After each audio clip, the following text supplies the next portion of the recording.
Report breaking now. ശബരിമലയിലെ സ്വർണ്ണക്കൊള്ളയിൽ പ്രത്യേക അന്വേഷണ സംഘത്തിന് നിർണായക മൊഴി നൽകി ബെല്ലാരിയിലെ ജ്വല്ലറി ഉടമ ഗോവർദ്ധൻ. ശബരിമലയിലെ വാതിൽപ്പാളികളിലും കട്ടിളയിലും സ്വർണം പൂശിയത് താനാണ് എന്ന് അന്വേഷണ സംഘത്തോട് പറഞ്ഞു. ദേവസ്വം ബോർഡിന് സ്പോൺസർഷിപ്പിന്റെ രേഖകൾ നൽകിയിരുന്നു. സന്നിധാനത്തെത്തി ബോർഡ് അംഗങ്ങളെ കാണുകയും ചെയ്തു എന്ന് ഗോവർദ്ധന്റെ മൊഴിയിലുണ്ട്. അതിനിടെ ഉണ്ണികൃഷ്ണൻ പോറ്റിയുടെ ഫ്ളാറ്റിൽ നിന്ന് ലഭിച്ച സ്വർണത്തിന്റെ ഉറവിടം പരിശോധിക്കുകയാണ് അന്വേഷണ സംഘം.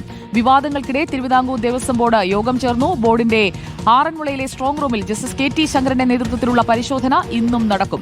ഹരിമോഹനും TV പ്രസാദുമാണ് നമുക്കൊപ്പം ചേരുന്നത്. ആദ്യം ഹരിയിലേക്ക്. Good morning Harimohan.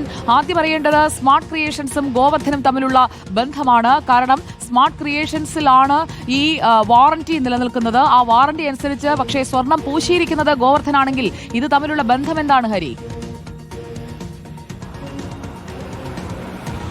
Sujaya, good morning. ഏറ്റവും പ്രധാനപ്പെട്ട മൊഴിയാണ് ഗോവർദ്ധന്റെ ഭാഗത്തു നിന്ന് ഇപ്പോൾ SITക്ക് ലഭിച്ചിരിക്കുന്നത്. അതായത് 2 തവണ ഗോവർദ്ധനെ ചോദ്യം ചെയ്തു. അതിലാണ് ഈ സ്വർണം പൂശിയതുമായി ബന്ധപ്പെട്ടിട്ടുള്ള കാര്യങ്ങൾ പറഞ്ഞിരിക്കുന്നത്. ആ സ്വർണം പൂശിയത് ഗോവർദ്ധന്റെ മൊഴി പ്രകാരമാണെങ്കിൽ സ്വർണം വാതിൽപ്പാളികളിലും കട്ടിളപ്പാളികളിലും പൂശിയത് ഗോവർദ്ധനായിരുന്നു. അതിനുവേണ്ടി 512 ഗ്രാം സ്വർണം നൽകിയത് താനായിരുന്നു എന്നുള്ളതിന്റെ വിവരങ്ങളും രേഖകളും അടക്കം ഗോവർദ്ധൻ പ്രത്യേക അന്വേഷണ സംഘത്തിന് നൽകിയിട്ടുണ്ട്. ഇക്കാര്യം ഏറെക്കുറെ SIT സ്ഥിരീകരിക്കുന്നുമുണ്ട്. ആ മൊഴി വിശ്വാസത്തിലെടുക്കാം എന്നുള്ളതാണ് ഗോവർദ്ധൻ പറയുന്നത്. മാത്രമല്ല തന്റെ ഗോൾഡ് സർട്ടിഫിക്കറ്റ് ആണ് ഇതിനുവേണ്ടി സ്മാർട്ട് ക്രിയേഷൻസ് ഉപയോഗിച്ചതെന്നും പറയുന്നു. ഇതുകൂടാതെ ഉണ്ണികൃഷ്ണൻ പോറ്റിയാണ് ഈ സ്വർണം പൂശുന്ന കാര്യം തന്നോട് ആവശ്യപ്പെട്ടത്. അപ്പോൾ താൻ ഒരു നിയോഗം എന്ന പോലെ അത് ഏറ്റെടുക്കുകയായിരുന്നു. അതിനുശേഷം താൻ ഈ ഗോൾഡ് സർട്ടിഫിക്കറ്റ് അടക്കം സ്മാർട്ട് ക്രിയേഷൻസിൽ കൈമാറുകയും 512 ഗ്രാം സ്വർണം കൊടുത്തുകൊണ്ട് ആ സ്വർണം പൂശി ഇത് ശബരിമലയിൽ കൊണ്ടുപോയി സ്ഥാപിച്ചു എന്നുള്ളതാണ് ഗോവർദ്ധൻ പറയുന്നത്. ശബരിമലയിൽ കൊണ്ട് സ്ഥാപിക്കുന്ന സമയത്ത് അവിടെ ദേവസ്വം ബോർഡ് അംഗങ്ങൾ, ദേവസ്വം ബോർഡിലെ ഉദ്യോഗസ്ഥർ, ഒപ്പം തന്നെ മറ്റ് ഇവരുടെ സുഹൃത്തുക്കളായിട്ടുള്ള രമേശ് ബാബു അടക്കമുള്ള ആളുകൾ അവിടെ സന്നിഹിതരായിരുന്നു. ഉണ്ണികൃഷ്ണൻ പോറ്റി അടക്കമുള്ള ആളുകൾ അവിടെ ഉണ്ടായിരുന്നു എന്നുള്ളതാണ് ഗോവർദ്ധന്റെ മൊഴിയിൽ പറയുന്ന ഒരു പ്രധാനപ്പെട്ട കാര്യം. പക്ഷേ ഇതിന്റെ ഔദ്യോഗിക രേഖകൾ, അതായത് ദേവസ്വം ബോർഡിന്റെ ഔദ്യോഗിക രേഖകൾ വന്നപ്പോൾ അതിലെ സ്പോൺസർ താൻ ആയിരുന്നില്ല, മറിച്ച് ഉണ്ണികൃഷ്ണൻ പോറ്റി ആയിരുന്നു എന്നുള്ളതാണ് ഗോവർദ്ധൻ പറയുന്നത്.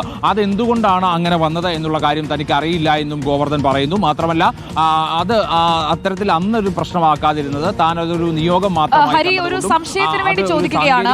ഗോവർദ്ധൻ കൊടുത്ത സ്വർണം, അതായത് അയ്യപ്പന് സമർപ്പിക്കുമല്ലോ, അങ്ങനെ ഒരു സമർപ്പണമായി കൊടുത്തതാണോ അതോ പണം ഈടാക്കി പോറ്റിക്ക് കൊടുത്തതാണോ?